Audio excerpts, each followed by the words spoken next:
change the idea of a thing, and that thing will change. It's as simple as that.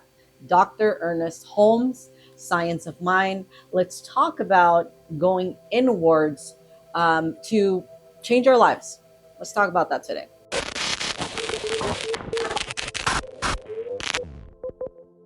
So before we get started, I do want to recommend two books that I know will dramatically help you with whatever you're going through at the moment. Because obviously you're here because you want to change something, right, in your life. You want to manifest something, right?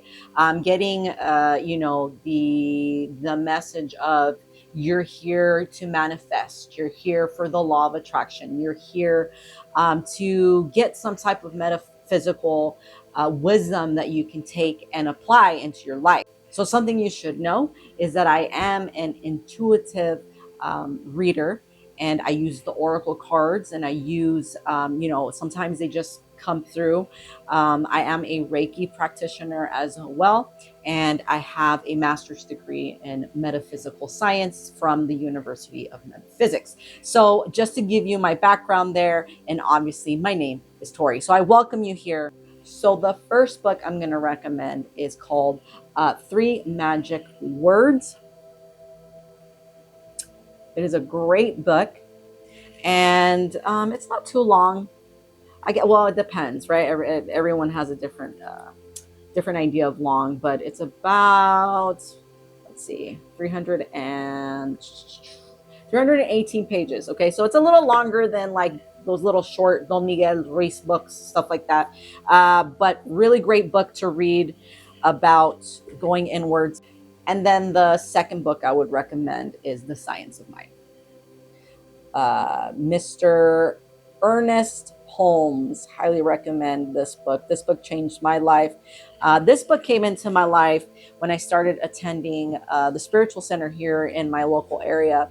I had just, gone through a lot of panic attacks, a lot of anxiety with seeing my dad, have his first heart attack. So this these concepts and this philosophy that you will find within the book was very helpful for me in that. And the second thing I will say, when I was having a lot of anxiety and panic attacks, so for whatever reason I'm being channeled to tell you about this, so maybe you have struggled with this, was meditation. So at first meditation was very scary to me.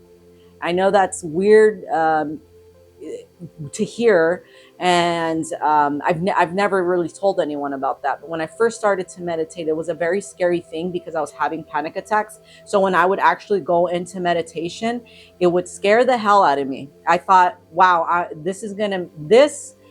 me doing this is going to make things worse, and I'm going to probably have a panic attack in front of this whole group of people, because we would be in we would have meditate. I think it was called Meditation Thursdays, and we would be around in a circle, and I was around a lot of people when I would meditate. But that also made me feel really safe, which, it's kind of funny when I think about it, but it made me feel very safe to be around a lot of people meditating at the same time. There was something so supportive about that. But at the same time, I was really fucking scared that I was going to have a panic attack right there and then. So I would say Science of Mind really helped me with that, and meditation, right? And group meditation was very significant to me. So I would even recommend finding somewhere where you can meditate with other people. It is a total different experience than just doing regular meditation at home by yourself. And I also think, like, if you are struggling with anxiety or panic attacks or things like that, very, very useful to make you feel safe. Okay, so I'm going to go ahead and read a section within a chapter called The Lock inside of U.S. Adersen's The Three Magic Words here, just to get started. And then I'll go ahead and channel and then say what I have to say about this topic that, we're talking about today, which technically we're talking about going within ourselves so that we can make changes instead of looking on the outside of ourselves or looking outwardly to this illusion that we're in, to try to make those changes. Okay, so it's as easy as that. That's as simple as I'm going to put it. And you're obviously here to manifest, to change something in your life, in your relationships, in your career, in your finances, whatever that is. Okay, so listen closely. The truth lies in looking inward. So great is the newly recognized power of thought that groups are organizing throughout the world, aiming at the creation of peace through thought power. Thought power. Okay, I think I'm going to repeat that a few times. Thought power. There's power in your thoughts. Okay. What else is this but prayer? What else is this but the transmission of desire into the creative mind of the universe? Done correctly and with power, it must succeed. So, when you add that feeling of power behind the thought, it must succeed, right? The responsiveness of universal mind to thought has long been beautifully taught by Dr. Ernest Holmes. Look, there's a connection between these two books. Isn't that awesome? And his Institute of Religious Science in Los Angeles, Dr. Holmes has authored a number of fine books on the healing power of positive beliefs and maintains at his institute a spiritual treatment clinic that makes miracles and everyday occurrences. Yet Dr. Holmes smiles when they are called miracles. They're only the use of the law of mind in action. The law of mind in action. Okay, there's another key word there. He says this: change the idea of a thing and you change the thing. It's as simple as that. It's that simple. Okay. And then I'll just continue reading a little bit of this so that we don't keep going on here. Let me try to find a good spot here. So this great plastic creative medium, this subconscious mind, this mind of the universe in which there is all knowledge, all wisdom, and all power, is ours to use every day that we live. And we are using it now. We can't help using it. We are using it in such a degree and in such a manner as we understand it. And more often than not, we are using it in such a manner as to create unhappy circumstances and situations, delaying it, not forbidding the realization of our own God-given divinity. God-given divinity. Okay, so I'm going to stop there. Again, recommend this book if you want to check it out. So now that I read that, so a lot of times when you read these books, they're kind of hard to understand because it's philosophy, right? And they were written, I think this book here was written in, they're old books. This one was written in 1954. Okay, gosh, we have wisdom from 1954. Then Ernest Holmes was from 1938. So the 1930s and the 1950s, guys. And we still are sitting here discussing this topic about going within ourselves and using the power of thought on a daily basis. It's hilarious to me, right? Because it's like we've been teaching ourselves this as a collective for a long time, and here we are still trying to figure it out. So it's simple, but the thing is, it's so simple that we don't do it. It's around us, all around us and within us, but we don't do it. We don't take the steps to put the power behind the thought, right? So I think that I'm here with this Power Sunday today. And by the way, if you're new to my channel, Power Sundays are all about giving you some type of wisdom or some type of message that you can carry with you throughout the next week. Okay, so I want you to be able to not just learn from it, but I want you to apply it to the rest of your week, and hopefully after that to the rest of your life. Okay, so that's what Power Sundays are, and I'm super grateful that you're here. Okay, just wanted to take a little break. I know normally people take a little break to try to sell you something. I'm here to take a little break and tell you that I am in full gratitude for you being on this channel. Okay, and please make sure to give this video a like, subscribe to my channel. because I'm going to have a lot more powerful Sunday talks that I know would be very beneficial for you and for manifesting a better life. So going back to this topic, it's so simple that you won't do it. And how do you do this? So number one is meditation. But will you sit down for 5 to 10 minutes in the morning and then 5 to 10 minutes in the evenings to meditate and connect with the divinity within yourself? Ask yourself that. Ask yourself that right now. The answer will probably be like, I don't know. I'm super busy. Whatever excuse you might have, right?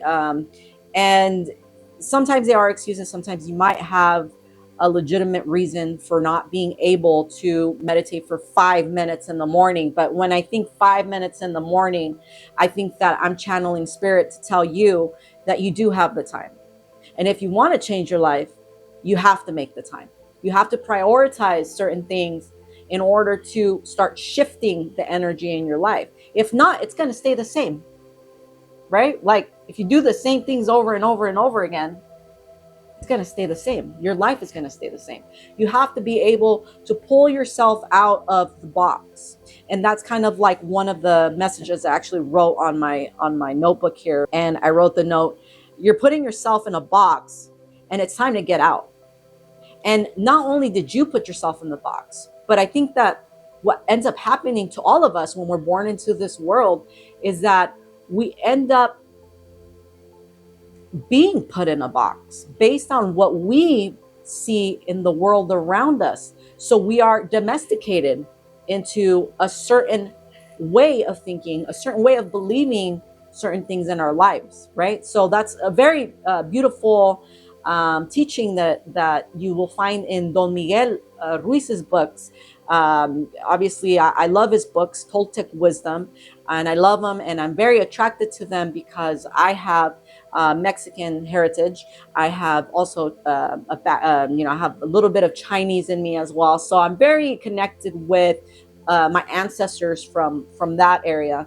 But I really love the idea of domestication and how we are put in a box based on what is happening on the outside, and the illusion, the Maya from the outside. Maya equals illusion, right? That's what it signifies. That's the meaning of Maya.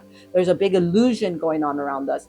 And what we need to do is step back, go inside, so that we can make the real changes, because they don't happen with you doing constantly on the outside. Sometimes maybe you've experienced this. You're doing, and nothing seems to be playing out the way that you would like, right? Like you're exhausted, you're burnt out because you're putting so much energy into this business, so much energy into this relationship, so much energy into your home, so much, I'm not really sure, again, why you're here, but you're putting energy somewhere, right? Especially because I've noticed that the collective, we tend to put a lot of energy into one thing and then we neglect the other things. Okay, so intuitively, I'm trying to say that we need to find balance and we need to go within. And the best way to do that, going back to where we started, is meditation. So the way that I would recommend a practice is that you do 5 minutes in the morning of meditation and 5 minutes in the evening of meditation to start off. You do that for, 2, 3, 4 weeks, whatever works for you. And then you can kind of scale it up a little bit. Now you can go 10 minutes in the morning, 10 minutes in the evening. And the reason why you would want to do meditation 10 minutes in the morning and then 10 minutes in the evening is because you want to start with, I don't want to say communicating, because meditation for me is more about listening to God or listening to divinity or listening to the goddesses or listening to whatever you believe in, right? The universe, the void. For some reason, I've been so attracted to the void. There's been so many times where I've meditated or have done Reiki, and I picture this tunnel swerving. It almost looks like a black hole, and I imagine or visualize the energy coming through from this void. So whenever I pull it out on my oracle cards, it drives me insane, because I'm like, that's what I see in my mind when I go within, you know. So everyone's gonna have a different experience. That's my experience. I've been very connected with the void. But anyways, it's whatever you believe in. But my thing is, you want to be able to sit with divinity, sit with God, sit with the void early in the morning as soon as you wake up, so that you can energetically align with divinity, and then, or with spirit. Okay, spirit, the word spirit came through. I use that word a lot, but for whatever reason it wasn't coming through. So you align with that energy in the morning, and then by the end of the day, trust me, by the end of the day, we're human, right? We're experiencing yin and yang. We're experiencing light and dark. So by the end of the day, we're going to be exhausted. And what's happened? So that divinity, that alignment we had in the morning is going to be a little bit off, right? So in the evening, you bring that back again, and you realign. So I hope that's the simplest way that I can put it for you. We're aligning ourselves with God. We're aligning ourselves with the divinity, with spirit, morning and night, so that we can start creating that space to connect with that greater, higher power that will fuel our thoughts for the rest of the day, so that we're able to manifest what we want in our lives. Because remember, we talked about that power that has to be behind the thought. So let's pretend this is the thought, this is the power, right? So we want to give it that power. And I got a lot of power right now. I'm making my plant shake. So in other words, meditate. Okay, maybe this Power Sunday, it might seem very simple, and maybe you already are doing it, but when you're going into meditation, are you going into with the intention of connecting with the higher realms? Are you going in with the intention of connecting with God? And again, not to communicate, but to listen and to open your energy, your vortex, to that higher power, right? Because once you allow that energy to come through your crown chakra and all the way down your body, okay, and all the way back up, you're doing something where you're going to start to shift the energy within yourself, and then that energy will start shifting everything outside of your world, right? And so slowly that box that you were in will start to disappear. Okay, so I think that's about where I'm going to leave it with this Power Sunday. Remember, change the idea of a thing, and you change the thing. It's as simple as that. All right, Dr. Ernest Holmes, again, get yourself 3 magic words. Get yourself The Science of Mind. This one is huge. I mean, this one's, oh my gosh, it's a long read. What's really cool is, I don't think I have that version. There's a version of The Science of Mind where it there's like a calendar inside of it, and you can track yourself going through it throughout the whole year. So if you want something that's a little more organized, and you actually want to be on point with your reading with the book, there's a really cool version of that. I'll go ahead and I'll link it in the links below, so that you can check it out. But anyways, I hope that this helped you understand that you are powerful and your thoughts are powerful. And if you want to manifest something, it's time to do the work within yourself. It's time to go inwards, right? And to connect with something that you already have within yourself, okay? I don't want you to leave here without knowing that this higher realm, this energy that we speak of, that gives the thought the power, is already within you.